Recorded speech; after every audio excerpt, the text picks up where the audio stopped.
Hey everyone, just wanted to let y'all know that my physical copy of my graphic novel is now available to purchase on Amazon. There's also the ebook form, but it is finally done. I'm excited. Finally got the physical copy ready to go. So if you want to check that out, I'll leave the links down in the descriptions, alright? Other than that, I hope you enjoy the video. Bye.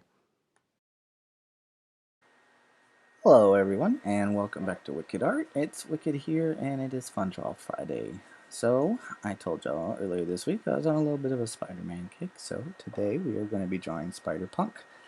So if you want to pause the video at the very beginning, and then try to, implement some of the same methods. I just started with this blue sketch, or the outline of the pose, and then I created a new layer above it after lowering the opacity of the sketch layer, and I essentially just went in and started kind of sketching more detail. So it's called, the layer I just ended up calling it the refinement layer, and just kind of had some rough sketches. And now I'm adding a new layer on top of that one, and it's just called lines. That way I can start coming in and adding way more detail.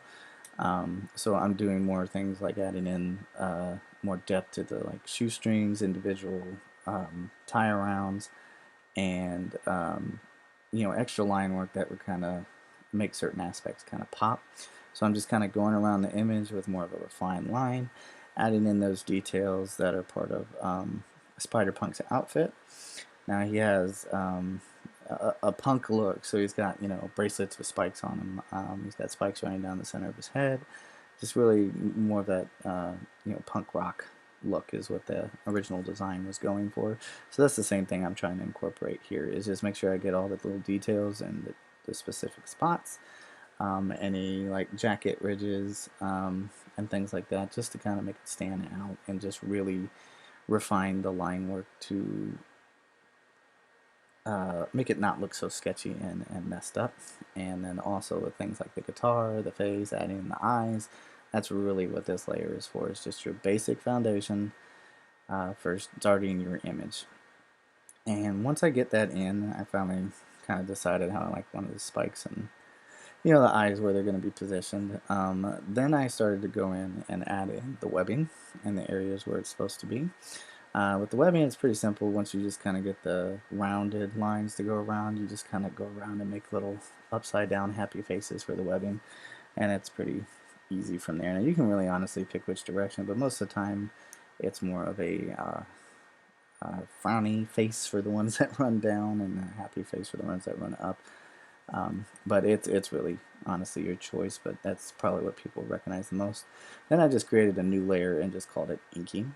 So I was trying to go for a comic book type look, so I really kind of darkened out with some of the things that I've practiced, and just kind of shaping the legs and the muscles and things like that, thinking about areas where I want reflective light to be, especially like on the edges with like highlights and stuff like that. But certain areas, just because he's got kind of like a dark navy blue for his color blue on there, it made it easier to kind of just go in and add in the inking on there. And then for like the guitar, just adding in a few little knobs and things like that. And then again, just kind of deciding where my light source is coming in. So I kind of have like a dual light source. I'll have a little bit coming from the left, some from the right, just for some highlight, like beautification, if you will, just to make it look fancy and look cool. Other than that, most of it is really just based off of my opinion of what I think looks best. Again, I don't always go for 100% like scientifically accurate shading.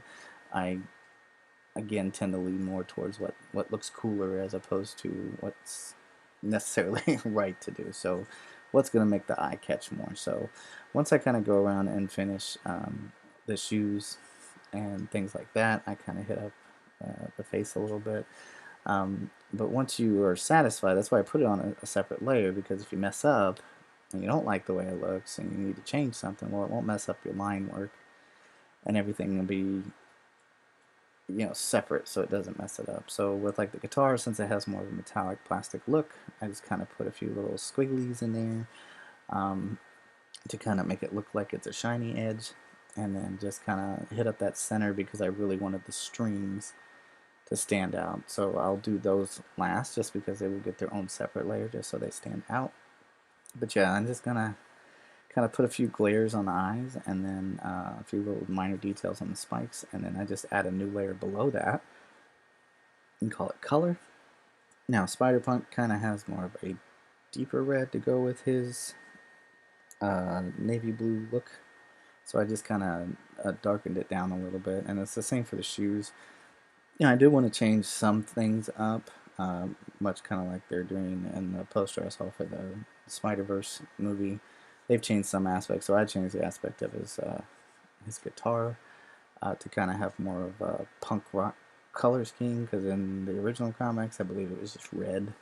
So I still did the kind of jean jacket color for the punk coat that he's got on there.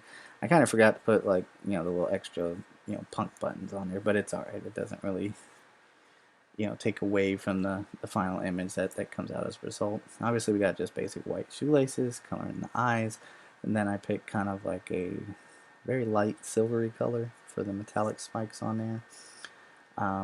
But yeah, for the bracelets, I went with kind of a dark gray. I just chose purple because I like the color purple, and it kind of represents punk a little bit, but I wanted to kind of throw a little hint of cyberpunk in there. Now originally I wanted to have a wood handle, but then we kind of just decided to go with the whole thing being purple and putting a gradient on there. So that's what you'll see I'm doing here. I tried to take the lazy way out and just try to select the colors, but it was causing all kinds of issues. So eventually I just got fed up and just went back in and took the long way of just re-coloring, or not coloring, but re-lasso tooling the guitar by itself, just so it'd make my life a lot easier and less of a headache. But what I do is after I'm done with that, because I want that to kind of overlay on top, I just created a new layer above it, and I just called it guitar color. And then I just put that gradient in there. And then I did a gradient for the background just so I could start seeing things. And I wanted to kind of put in these cool little punk colored squares. So I really just kind of held the shift key and just kind of went around. And then what I did is added a new layer above the color layer. And I just kind of masked around those lines and just put a shadow on top of it at like 50%. And then what I'm doing is I'm just trying a new method. I'm trying to find different ways to make my own artwork look cool for my comic book and stuff. So I kind of did like a lasso technique of just going in and cutting out areas the light would be hitting, as opposed to going in and hand painting. I decided to try and see if the little choppy cutout method would work, and actually turned out pretty good. So it might be something that I choose to stick with. So again, some experimenting in there. And then just picking other parts too that, so you can see I'm trying to go with like the shadows of the inking that I have set up. So again, it's not 100% accurate to the light. I'm just trying to, again, go with what more looks cool as opposed to what's accurate. Like who's going to look at it and go, wow, that looks cool, or who's going to sit there and analyze it and go, well, technically, the sunlight should be going on this. It doesn't really bother me. I go for more of the look than anything else. But again, if you're going for something more realistic, then obviously you want to adhere to all of that stuff as it comes in. So once I get in there and start kind of chopping everything out, I wanted to add in some highlights. So I just put in some rim lights of like coming from the green background, and then on the left side of the body, I put in more of like that pink color from the one coming from the left. But that's really about it. I kind of just added a drop shadow to make it look cool, but other than that, let me know what you think down in the comments. I hope you enjoyed the video. If you're new to the channel, go ahead and hit the subscribe button. I would appreciate that.